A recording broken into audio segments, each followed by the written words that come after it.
لقد كان في قصصهم عبرة لأولي الألباب.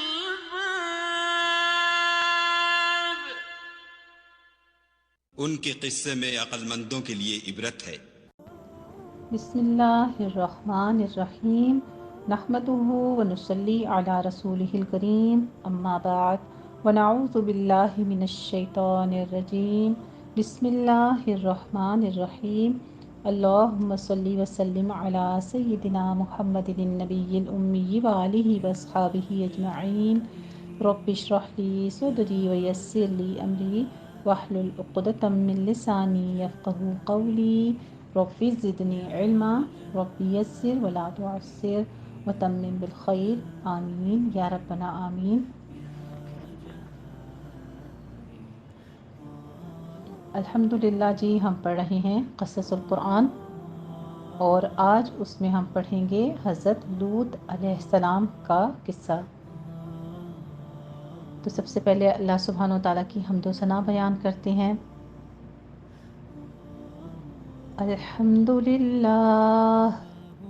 الحمدللہ حمدا کثیرا طیبا مبارکا فیہ ملء السماوات وملء الارض وملء ما شاء من شیء بعد الحمد للہ علی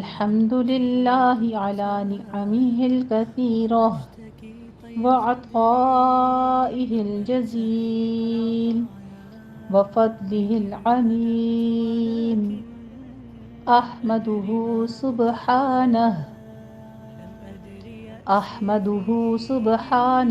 حمدا یلیق بعظمتہ ویوافی جودہ وکرمہ لا الہ الا اللہ وحدہ لا شریک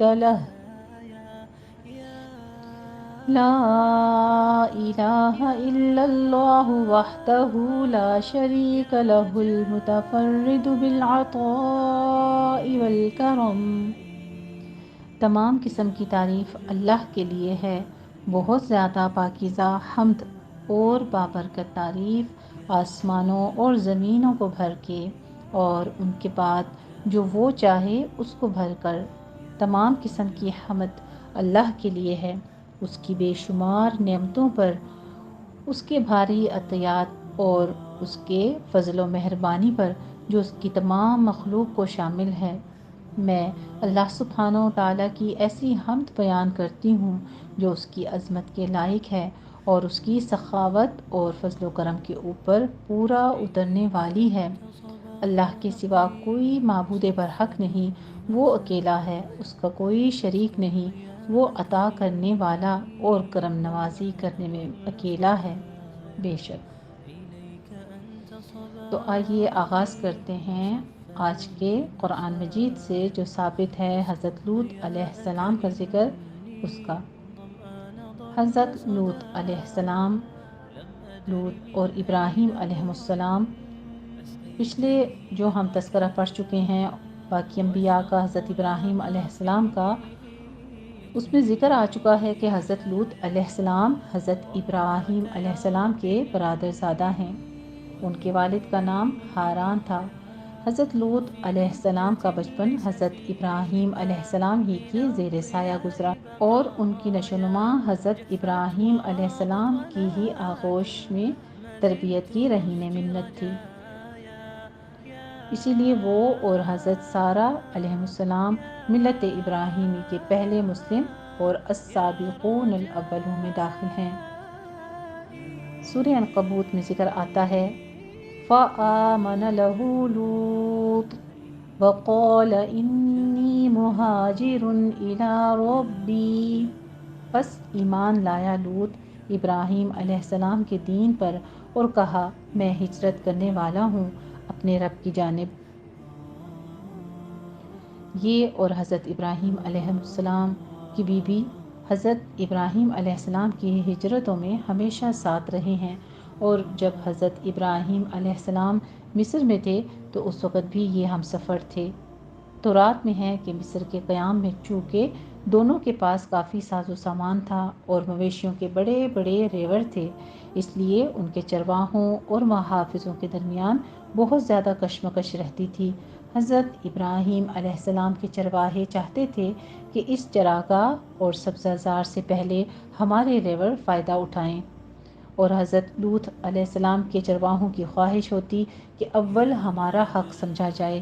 حضرت ابراہیم علیہ السلام نے اس صورتحال کا اندازہ کر کے حضرت لوط علیہ السلام سے مشورہ کیا اور دونوں کی صلاح سے یہ طے پایا کہ باہمی تعلقات کی خوشگواری اور دائمی محبت اور الفت کی بقا کے لیے ضروری ہے کہ حضرت لوط علیہ السلام مصر سے ہجرت کر کے شرق اردن کے علاقے سدوم اور عمورہ چلے جائیں اور وہاں رہ کر دین حنیف کی تبلیغ کریں اور حضرت ابراہیم علیہ السلام کی رسالت کا پیغام حق سناتے رہیں، اور حضرت ابراہیم علیہ السلام پھر واپس فلسطین چلے جائیں اور وہاں رہ کر اسلام کی تعلیم اور تبلیغ کو سربلند کریں۔ سدوم کے بارے میں ذکر آتا ہے، اردن کی وہ جانب جہاں آج بحر میت اور بحر لوط واقع ہے، یہی وہ جگہ ہے جس میں سدوم اور عمورہ کی بستیاں آباد تھیں۔ اس کے قریب بسنے والوں کا یہ اعتقاد ہے کہ پہلے یہ تمام حصہ جو اب سمندر نظر آتا ہے کسی زمانے میں خشک زمین تھی اور اس پر شہر آباد تھے۔ سدوم اور عمورہ کی آبادیاں اسی مقام پر تھیں۔ یہ مقام شروع سے سمندر نہیں تھا، بلکہ جب قوم لوط پر عذاب آیا اور اس سرزمین کا تختہ الٹ دیا گیا اور سخت زلزلے اور بھونچال آئے، تب یہ زمین تقریباً 400 میٹر سمندر سے نیچے چلی گئی اور پانی ابھر آیا، اسی لیے اس کا نام بحر میت اور بحر لوط ہے۔ یہ صحیح ہو یا غلط، بہرحال یہ مسئلہ حقیقت رکھتا ہے کہ اسی بحر میت کے ساحل پر وہ حادثہ رونما ہوا جو قوم لوط کے عذاب سے موسوم ہے، اور جو گزشتہ 2 سال کی عصری تحقیق نے بحر میت کے ساحل پر لوط علیہ السلام کی بستیوں کے بعض تباہ شدہ آثار ہویدہ کر کے اس علم و یقین کے ساتھ سر تسلیم خم کر دیا ہے جس کا اعلان 1350 سال قبل قرآن عزیز نے کر دیا تھا۔ قوم لوط علیہ السلام نے جب سدوم میں آ کر قیام کیا تو دیکھا کہ یہاں کے باشندے فواحش اور معصیتوں میں اس قدر مبتلا ہیں کہ الامان الحفیظ، دنیا کی کوئی برائی ایسی نہیں تھی جو ان میں موجود نہ ہو، اور کوئی خوبی ایسی نہیں تھی جو ان میں پائی نہ جاتی ہو۔ دنیا کی سرکش، متمرد اور بد اخلاق اور بد اتوار اقوام کے دوسرے عیوب اور فواحش کے علاوہ یہ قوم ایک خبیث عمل کی موجد تھی، یعنی اپنی نفسانی خواہشات کو پورا کرنے کے لیے وہ عورتوں کی بجائے مرد لڑکوں سے اختلاط رکھتے تھے۔ دنیا کی قوموں میں اس عمل کا اس وقت تک قطعاً کوئی رواج نہ تھا۔ یہی بدبخت قوم ہے جس نے اس ناپاک عمل کی ایجاد کی۔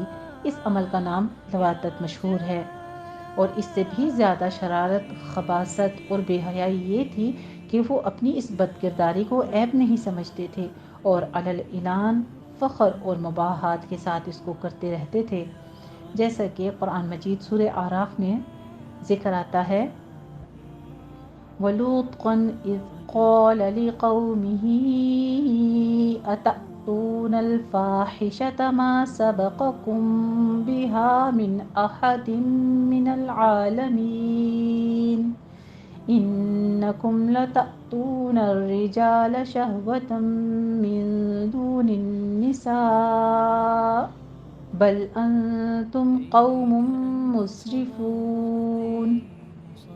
اور یاد کرو لوط علیہ السلام کا واقعہ جب اس نے اپنی قوم سے کہا، کیا تم ایسی فحش کام میں مشغول ہو جس کو دنیا میں تم سے پہلے کسی نے نہیں کیا، یہ کہ بلا شبہ تم عورتوں کی بجائے اپنی شہوت کو مردوں سے پورے کرتے ہو، یقیناً تم حد سے گزرنے والے ہو۔ عبد الوہاب نجار کہتے ہیں کہ میں نے عبرانی ادب کی ایک کتاب میں ان کے بعض بدعمالیوں کا حال پڑھا ہے، جس کا خلاصہ یہ ہے کہ اہل سدوم کی یہ بھی عادت تھی کہ وہ باہر سے آنے والے تاجروں اور سوداگروں کے مال کو ایک نئے اور اچھوتے انداز سے لوٹ لیا کرتے تھے۔ چنانچہ ان کا طریقہ یہ تھا کہ جب کوئی سوداگر باہر سے آ کر سدوم میں مقیم ہوتا تو اس کے مال کو دیکھنے کے بہانے سے ہر شخص تھوڑی تھوڑی چیزیں اٹھاتا اور لے کر چل دیتا، اور تاجر بیچارہ حیران و پریشان ہو کر رہ جاتا۔ اب اگر اس نے اپنے ضیاع مال کا شکوہ کیا اور رونے دھونے لگا تو ان لٹیروں میں سے ایک آتا اور لوٹی ہوئی 2-1 چیزیں دکھلا کر کہنے لگتا کہ بھائی میں تو یہ لے گیا تھا اور تمہاری یہ چیز موجود ہے۔ وہ رنجیدہ آواز میں کہتا کہ میں اس کو لے کر کیا کروں گا، جہاں میرا سارا مال لٹ گیا وہاں یہ بھی صحیح، جا تو ہی اپنے پاس رکھ۔ جب یہ معاملہ ختم ہو جاتا تو اب دوسرا آتا اور وہ بھی اسی طرح کوئی معمولی سی چیز دکھا کر وہی کہتا جو پہلے نے کہا تھا، اور سوداگر رنج و غم اور غصے میں اس سے بھی پہلے بات لوٹا کر دے دیتا اور اس سے کہہ دیتا۔ اسی طرح جب سب اس کا مال ہضم کر جاتے اور سوداگر کو لوٹ کھسوٹ کر بھگا دیتے۔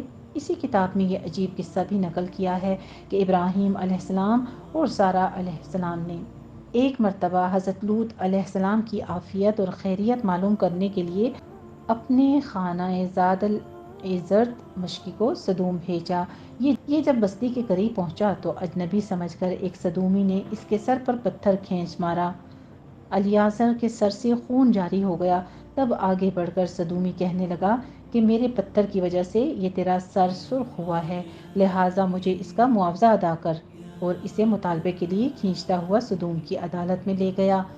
حاکم صدوم نے مدعی کا بیان سن کر کہا کہ بے شک الیعزر کو صدومی کے پتھر مارنے کی اجرت دینی چاہیے۔ الیعزر یہ سن کر غصے میں آ گیا اور ایک پتھر اٹھا کر حاکم کے سر پر دے مارا اور کہنے لگا کہ میرے پتھر مارنے کی جو اجرت ہے وہ اس صدومی کو دے دینا، اور یہ کہہ کر وہاں سے بھاگ گیا۔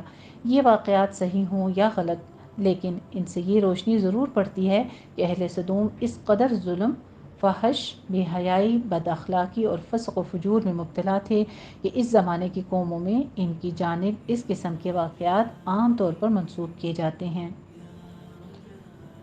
حضرت لوط علیہ السلام اور تبلیغ حق کا بیان۔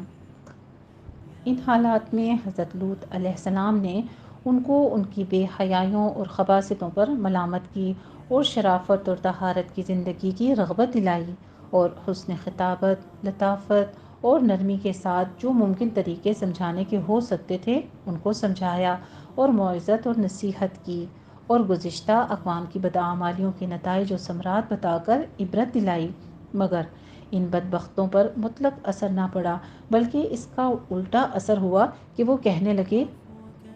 سورہ اعراف میں آیت درج ہے، وَمَا كَانَ جَوَابَ قَوْمِهِ إِلَّا أَن قَالُوا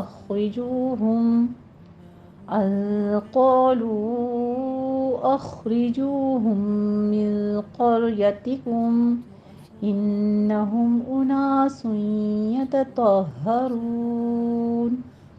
اور اس لوط کی قوم کا جواب اس کے سوائے کچھ نہ تھا کہ کہنے لگے، ان لوط اور اس کے خاندان کو اپنے شہر سے نکال دو، یہ بے شک بہت ہی پاک لوگ ہیں۔ بے شک یہ پاک لوگ ہیں۔ قوم لوط کا یہ مزاقیہ فقرہ تھا، گویا حضرت لوط علیہ السلام اور ان کے خاندان پر طنز کرتے اور ان کا مذاق اڑاتے تھے کہ بڑے پاک باز ہیں، ان کا ہماری بستی میں کیا کام، یا ناصح مشفق کی مربیانہ نصیحت سے غیظ و غضب میں آ کر کہتے تھے، اگر ہم ناپاک اور بے حیا ہیں اور وہ بڑے پاک باز ہیں تو ان کا ہماری بستی سے کیا واسطہ، ان کو یہاں سے نکالو۔ حضرت لوط علیہ السلام نے پھر ایک مرتبہ بھری محفل میں ان کو نصیحت کی اور فرمایا، تم کو اتنا بھی احساس نہیں رہا کہ یہ سمجھ سکو کہ مردوں کے ساتھ بے حیائی کا تعلق، لوٹ مار اور اسی قسم کی بد اخلاقیاں بہت برے اعمال ہیں۔ تم یہ سب کچھ کرتے ہو اور بھری محفلوں اور مجلسوں میں کرتے ہو، اور شرمندہ ہونے کی بجائے بعد میں ان کا ذکر اس طرح سناتے ہو کہ گویا یہ کار نمایاں ہیں جو تم نے انجام دیے ہیں۔ قرآن مجید کی سورہ عنکبوت میں اللہ سبحانہ وتعالی ذکر فرماتے ہیں، أَإِنَّكُمْ لَتَأْتُونَ الرِّجَالَ وَتَقْطَعُونَ السَّبِيلَ وَتَأْتُونَ فِي نَادِيكُمُ الْمُنكَرَ۔ کیا تم ہی وہ نہیں ہو کہ تم مردوں سے بدعملی کرتے ہو، لوگوں کی راہ مارتے ہو اور اپنی مجلسوں میں اور اہل و عیال کے روبرو فواحش کرتے ہو، قوم نے اس نصیحت کو سنا تو غم و غصہ سے تلملا اٹھی اور کہنے لگی، لوط بس یہ نصیحتیں اور عبرتیں ختم کر، اور اگر ہمارے ان اعمال سے تیرا خدا ناراض ہے تو وہ عذاب لا کر دکھا جس کا ذکر کر کے بار بار ہم کو ڈراتا ہے، اور اگر تو واقعی اپنے قول میں سچا ہے تو ہمارا تیرا فیصلہ ہو جانا ہی اب ضروری ہے۔ سورہ عنکبوت ہی کی آیت ہے، فَمَا كَانَ جَوَابَ قَوْمِهِ إِلَّا أَن قَالُوا ائْتِنَا بِعَذَابِ اللَّهِ إِن كُنتَ مِنَ الصَّادِقِينَ۔ بس اس لوط کی قوم کا جواب اس کے سوائے کچھ نہ تھا کہ وہ کہنے لگے، تو ہمارے پاس اللہ کا عذاب لے آ اگر تو سچا ہے۔ حضرت ابراہیم علیہ السلام اور ملائکۃ اللہ، ادھر یہ ہو رہا تھا اور دوسری جانب حضرت ابراہیم علیہ السلام کے ساتھ یہ واقعہ پیش آیا کہ حضرت ابراہیم علیہ السلام جنگل میں سیر کر رہے تھے۔ انہوں نے دیکھا کہ 3 اشخاص سامنے کھڑے ہیں۔ حضرت ابراہیم علیہ السلام نہایت متواضع اور مہمان نواز تھے اور ہمیشہ ان کا دسترخوان مہمانوں کے لیے وسیع تھا۔ اس لیے تینوں کو دیکھ کر وہ بے حد مسرور ہوئے اور ان کو اپنے گھر لے گئے اور بچڑا ذبح کر کے ٹکے بنائے اور بھون کر مہمانوں کے سامنے پیش کیے، مگر انہوں نے کھانے سے انکار کیا۔ یہ دیکھ کر حضرت ابراہیم علیہ السلام نے سمجھا کہ یہ کوئی دشمن ہیں جو حسب دستور کھانے سے انکار کر رہے ہیں، اور کچھ خائف ہوئے کہ آخر یہ کون ہیں۔ مہمانوں نے جب حضرت ابراہیم علیہ السلام کا اضطراب دیکھا تو ان سے ہنس کر کہا کہ آپ گھبرائیے نہیں، ہم خدا کے فرشتے ہیں اور قوم لوط کی تباہی کے لیے بھیجے گئے ہیں، اس لیے سدوم جا رہے ہیں۔ جب حضرت ابراہیم علیہ السلام کو اطمینان ہو گیا کہ یہ دشمن نہیں ہیں بلکہ ملائکۃ اللہ ہیں، یعنی اللہ کے فرشتے ہیں، تو اب ان کی رقت قلب، جذبہ ہمدردی اور محبت و شفقت کی فراوانی غالب آئی، اور انہوں نے قوم لوط کی جانب سے جھگڑنا شروع کر دیا اور فرمانے لگے کہ تم اس قوم کو کیسے برباد کرنے جا رہے ہو جس میں لوط جیسا خدا کا برگزیدہ نبی موجود ہے، اور وہ میرا برادر زادہ بھی ہے اور ملت حنیف کا پیرو بھی ہے۔ فرشتوں نے کہا، ہم یہ سب کچھ جانتے ہیں، مگر اللہ کا یہ فیصلہ ہے کہ قوم لوط اپنی سرکشی، بدعملی، بے حیائی اور فواحش پر اصرار کی وجہ سے ضرور ہلاک کی جائے گی، اور لوط علیہ السلام اور اس کا خاندان اس عذاب سے محفوظ رہیں گے۔ البتہ لوط علیہ السلام کی بیوی قوم کی حمایت اور ان کی بدعمالیوں اور بدعقیدگیوں سے اس کے ساتھ شریک ہو گئی، اس کی شرکت کی وجہ سے قوم لوط ہی کے ساتھ عذاب پائے گی۔ اللہ سبحانہ وتعالیٰ نے سورہ ہود میں ذکر فرمایا ہے، فَلَمَّا ذَهَبَ عَنْ إِبْرَاهِيمَ الرَّوْعُ وَجَاءَتْهُ الْبُشْرَى يُجَادِلُنَا فِي قَوْمِ لُوطٍ إِنَّ إِبْرَاهِيمَ لَحَلِيمٌ أَوَّاهٌ مُنِيبٌ يَا إِبْرَاهِيمُ أَعْرِضْ عَنْ هَذَا إِنَّهُ قَدْ جَاءَ أَمْرُ رَبِّكَ وَإِنَّهُمْ آتِيهِمْ عَذَابٌ غَيْرُ مَرْدُودٍ۔ پھر جب ابراہیم علیہ السلام سے خوف جاتا رہا اور اس کو ہماری بشارت یعنی ولادت اسحاق کی پہنچ گئی تو وہ ہم سے قوم لوط کے متعلق جھگڑنے لگا۔ بے شک ابراہیم بردبار، غمخوار اور رحیم تھے۔ اے ابراہیم علیہ السلام، اس معاملے میں نہ پڑ، بلا شبہ تیرے رب کا حکم آ چکا ہے اور بلا شبہ ان پر عذاب آنے والا ہے جو کسی طرح ٹل نہیں سکتا۔ آگے سورہ ذاریات میں فرمایا، قَالَ فَمَا خَطْبُكُمْ أَيُّهَا الْمُرْسَلُونَ۔ الاخر یہ آیات ہیں۔ ابراہیم علیہ السلام نے کہا، اے خدا کے بھیجے ہوئے فرشتوں، تم کس لیے آئے ہو؟ انہوں نے کہا، ہم مجرم قوم کی جانب بھیجے گئے ہیں تاکہ ہم ان پر پتھروں کی بارش کریں، یہ نشان کر دیا گیا ہے تیرے رب کی جانب سے حد سے گزرنے والوں کے لیے۔ آگے سورہ عنکبوت کی آیات درج ہیں، میں آپ کے ساتھ ترجمہ شیئر کروں گی وقت کی کمی کے باعث۔ سورہ عنکبوت کی آیت نمبر 31 سے 32 میں فرمایا، اور جب ہمارے فرشتے ابراہیم علیہ السلام کے پاس بشارت لے کر آئے، کہنے لگے، بے شک ہم ہلاک کرنے والے ہیں اس صدوم قریہ کے بسنے والوں کو، بلا شبہ اس کے باشندے ظالم ہیں۔ ابراہیم علیہ السلام نے کہا کہ اس بستی میں تو لوط علیہ السلام ہیں۔ فرشتوں نے کہا ہمیں خوب معلوم ہے جو اس بستی میں آباد ہیں، ہم البتہ لوط کو اور اس کے خاندان کو نجات دیں گے، مگر اس کی بیوی کو نہیں، کہ وہ بھی بستی میں رہ جانے والوں کے ساتھ ہے۔ غرض حضرت لوط علیہ السلام کے ابلاغ حق، امر بالمعروف اور نہی عن المنکر کا قوم پر مطلق کچھ اثر نہ ہوا اور وہ اپنی بد اخلاقیوں پر اسی طرح قائم رہی۔ حضرت لوط علیہ السلام نے یہاں تک غیرت دلائی کہ تم اس بات کو نہیں سوچتے کہ میں رات دن جو اسلام اور صراط مستقیم کی دعوت و پیغام کے لیے تمہارے ساتھ حیراں و سرگرداں ہوں، کیا کبھی میں نے تم سے اس سعی اور کوشش کا ثمرہ طلب کیا ہے؟ کیا کوئی اجرت مانگی ہے؟ کسی نظر و نیاز کا طالب ہوا ہوں؟ میرے پیش نظر تو تمہاری دنیاوی اور دینی سعادت و فلاح کے سوا اور کچھ بھی نہیں ہے، مگر تم ہو کہ مطلق توجہ ہی نہیں کرتے۔ اسی کے بارے میں سورہ شعراء میں فرما دیا کذبت قوم لوط المرسلین، الی آخر یہ آیات ہیں۔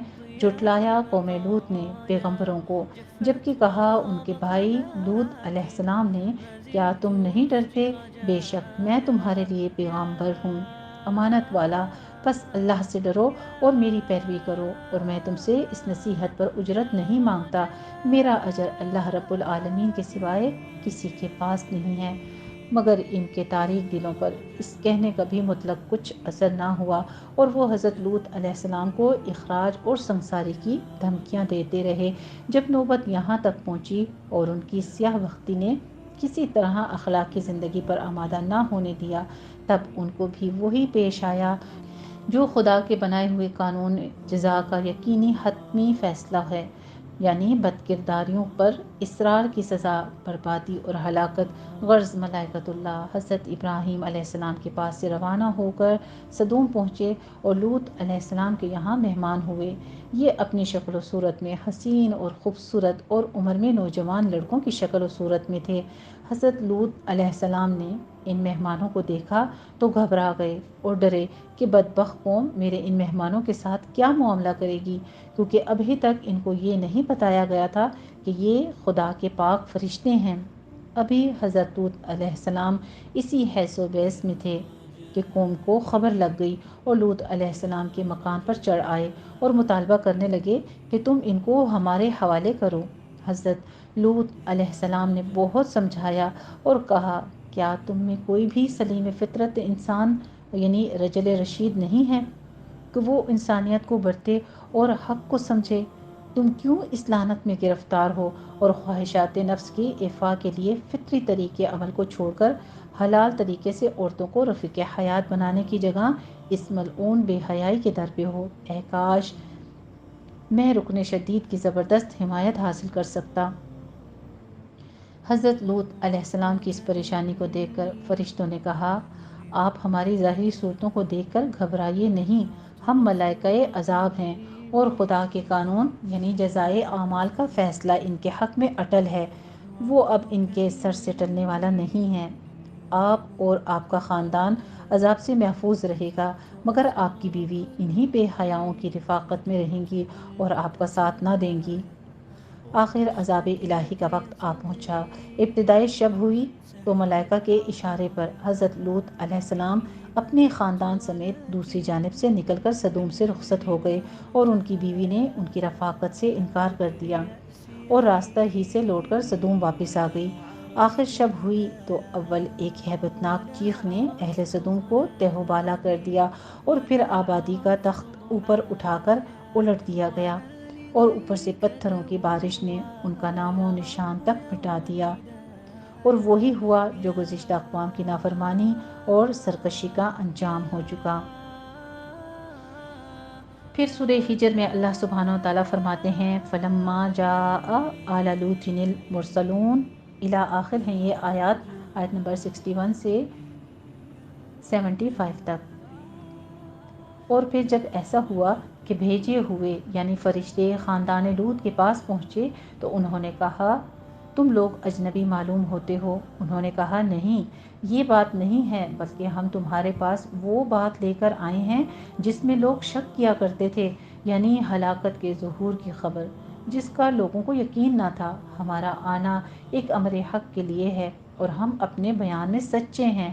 بس چاہیے کہ کچھ رات رہے اپنے گھر کے لوگوں کو لے کر نکل جاؤ اور ان کے پیچھے قدم اٹھاؤ، اور اس بات کا خیال رکھو کہ کوئی پیچھے مڑ کر نہ دیکھے۔ جہاں جانے کا حکم دیا گیا ہے اسی طرف رخ کیے چلے جائیں۔ غرض کہ ہم نے لوط علیہ السلام پر حقیقت حال واضح کر دی کہ ہلاکت کا ظہور ہونے والا ہے اور باشندگان شہر کی بے خو بنیاد صبح ہوتے ہوتے اکھڑ جانے والی ہے۔ اور اس اثنا میں ایسا ہوا کہ شہر کے لوگ خوشیاں مناتے ہوئے آ پہنچے۔ لوط علیہ السلام نے کہا، دیکھو یہ نئے آدمی میرے مہمان ہیں، تم میری فضیحت نہ کرو، اللہ سے ڈرو، تم میری رسوائی کے کیوں در پہ ہو گئے ہو؟ انہوں نے کہا، کیا ہم نے تجھے اس بات سے نہیں روک دیا تھا کہ کسی قوم کا آدمی ہو لیکن اپنے یہاں نہ ٹھہراؤ؟ لوط علیہ السلام نے کہا، اگر ایسا ہی ہے تو دیکھو یہ میری بیٹیاں کھڑی ہیں، یعنی باشندگان شہر کی بیویاں جن کی طرف وہ ملتفت نہیں ہوتے تھے، ان کی طرف ملتفت ہوں۔ تب فرشتوں نے لوط علیہ السلام سے کہا، تمہاری زندگی کی قسم، یہ لوگ تو اتنی بدمستیوں میں کھو گئے ہیں، تمہاری باتیں ماننے والے نہیں۔ غرض کے سورج نکلتے نکلتے ایک ہولناک آواز نے انہیں آ لیا، بس ہم نے وہ بستی زیر و زبر کر ڈالی اور پکی ہوئی مٹی کے پتھروں کی ان پر بارش کی۔ بلا شبہ اس واقعے میں ان لوگوں کے لیے بڑی بڑی نشانیاں ہیں جو حقیقت پہچان رکھنے والے ہیں۔ اسی کا تذکرہ فرماتے ہوئے اللہ سبحانہ و تعالیٰ نے سورہ ہود کی آیت نمبر 77 سے 83 میں فرمایا، وَلَمَّا جَاءَتْ رُسُلُنَا لُوطًا سِيءَ بِهِمْ وَضَاقَ بِهِمْ ذَرْعًا وَقَالَ هَذَا يَوْمٌ عَصِيبٌ الی آخر ہیں یہ آیات۔ اور پھر جب ایسا ہوا کہ ہمارے فرستادے لوط علیہ السلام کے پاس پہنچے، وہ ان کے آنے سے خوش نہ ہوا اور ان کی موجودگی نے اسے پریشان کر دیا۔ وہ بولا، آج کا دن تو بڑی مصیبت کا دن ہے، اور اس کی قوم کے لوگ اجنبیوں کے آنے کی خبر سن کر دوڑتے ہوئے آئے۔ وہ پہلے سے برے کاموں کے عادی ہو رہے تھے۔ لوط علیہ السلام نے ان سے کہا، لوگو یہ میری بیٹیاں ہیں، یعنی بستی کی عورتیں جنہیں وہ اپنی بیٹیوں کی جگہ سمجھتے تھے اور جنہیں لوگوں نے چھوڑ کر رکھا تھا، یہ تمہارے لیے جائز اور پاک ہیں، بس ان کی طرف ملتفت ہو، دوسری بات کا قصد نہ کرو اور اللہ سے ڈرو۔ میرے مہمانوں کے معاملے میں مجھے رسوا نہ کرو۔ کیا تم میں کوئی بھی بھلا آدمی نہیں ہے؟ ان لوگوں نے کہا، تجھے معلوم ہو چکا ہے کہ تیری ان بیٹیوں سے ہمیں کوئی سروکار نہیں ہے، اور تو اچھی طرح جانتا ہے کہ ہم کیا کرنا چاہتے ہیں۔ لوط علیہ السلام نے کہا، کاش تمہارے مقابلے کی مجھے طاقت ہوتی یا کوئی اور سہارا ہوتا جس کا آسرا پکڑ سکتا۔ تب مہمانوں نے کہا، اے لوط علیہ السلام، ہم تیرے پروردگار کے بھیجے ہوئے آئے ہیں، گھبرانے کی کوئی بات نہیں، یہ لوگ کبھی تجھ پر قابو نہ پا سکیں گے۔ تو یوں کر کہ جب رات کا ایک حصہ گزر جائے تو اپنے گھر کے آدمیوں کو ساتھ لے کر نکل چل، اور تم میں سے کوئی ادھر ادھر نہ دیکھے، یعنی کسی بات کی فکر نہ کرے، مگر ہاں تیری بیوی ساتھ دینے والی نہیں ہے، وہ پیچھے رہ جائے گی، اور جو کچھ ان لوگوں پر گزرنا ہے وہ اس پر بھی گزرے گا۔ ان لوگوں کے لیے عذاب کا مقررہ وقت صبح کا ہے، اور صبح کے آنے میں کچھ دیر نہیں۔ پھر جب ہماری ٹھہرائی ہوئی بات کا وقت آ پہنچا تو اے پیغمبر صلی اللہ علیہ وآلہ وسلم، ہم نے اس بستی کی تمام بلندیاں پستی میں بدل دیں، یعنی بستی کو الٹ دیا اور زمین کے برابر کر دیا، اور اس پر آگ میں پکے ہوئے پتھر لگاتار برسائے کہ تیرے پروردگار کے حضور اس غرض سے نشانی کیے ہوئے تھے۔ یہ بستی ان ظالموں سے یعنی اشرار مکہ سے کچھ دور نہیں ہے، یہ اپنی سیر و سیاحت میں وہاں سے گزرتے رہتے ہیں، اور اگر چاہیں تو اس سے عبرت پکڑ سکتے ہیں۔ آگے سورہ شعراء کی ہی آیت نمبر 170 سے 175 تک درج ہے، فَنَجَّيْنَاهُ وَأَهْلَهُ أَجْمَعِينَ الی آخر ہے یہ آیات۔ پھر بچا دیا ہم نے اس کو اور اس کے گھر والوں کو، سب کو، مگر ایک بڑھیا رہ گئی رہنے والوں میں۔ پھر اٹھا مارا ہم نے ان دوسروں کو اور برسایا ان پر ایک برساؤ، سو کیا برا برساؤ تھا ان ڈرائے ہوئوں کا۔ البتہ اس بات میں نشانی ہے اور ان میں بہت لوگ نہیں تھے ماننے والے، اور تیرا رب وہی ہے زبردست رحم والا۔ آگے سورہ تحریم کی آیت درج ہے اسی معاملے میں، ضرب اللہ مثلا للذین کفروا امرأۃ نوح وامرأۃ لوط الی آخر ہے۔ اللہ سبحانہ و تعالیٰ نے بتلائی ایک مثال منکروں کے واسطے عورت نوح کی اور عورت لوط علیہ السلام کی۔ گھر میں تھیں دونوں دو نیک بندوں کے، ہمارے نیک بندوں میں سے، پھر انہوں نے ان سے خیانت کی، پھر وہ کام نہ آئے ان کے اللہ کے ہاتھ سے کچھ بھی، اور حکم ہوا کہ چلی جاؤ دوزخ میں جانے والوں کے ساتھ۔ الحمدللہ رب العالمین جی، یہ تھا حضرت لوط علیہ السلام کا قصہ جو کہ قرآن مجید سے ثابت ہے، اور اب اس قصے کے بیچ میں کچھ مسائل درپیش ہیں جو کہ ہم انشاءاللہ تعالیٰ اپنے نیکسٹ ایپیسوڈ میں بیان کریں گے انشاءاللہ تعالیٰ۔ تو یہ تھا حضرت لوط علیہ السلام کا قصہ جو کہ قرآن مجید سے ثابت ہے، اور آج کے لوط علیہ السلام کے قصے کو پڑھنے کے ساتھ ہمارے لیے سبق کی یہی بات ہے کہ اللہ سبحانہ و تعالیٰ کے نافرمانی کرنے والوں میں، چاہے وہ پیغمبر کے اہل و عیال ہوں یا کوئی غیر ہوں، لیکن ہر ایک کے لیے اس کا اپنا عمل دیکھا جائے گا۔ اللہ سبحانہ و تعالیٰ نافرمانوں کو کبھی بھی بقا نہیں دیتے، ان کے اوپر عذاب آ کر رہتا ہے۔ تو اس لیے اللہ تعالیٰ کی نافرمانی والے کاموں کو چھوڑ دینا چاہیے، اور جس کاموں سے اللہ سبحانہ و تعالیٰ نے منع فرمایا ہے اس سے ڈر جانا چاہیے، اور انبیاء کرام کی پیروی کرتے ہوئے اپنی زندگی بسر کرنی چاہیے۔ جزاکم اللہ احسن الجزاء، وآخر دعوانا ان الحمد للہ رب العالمین۔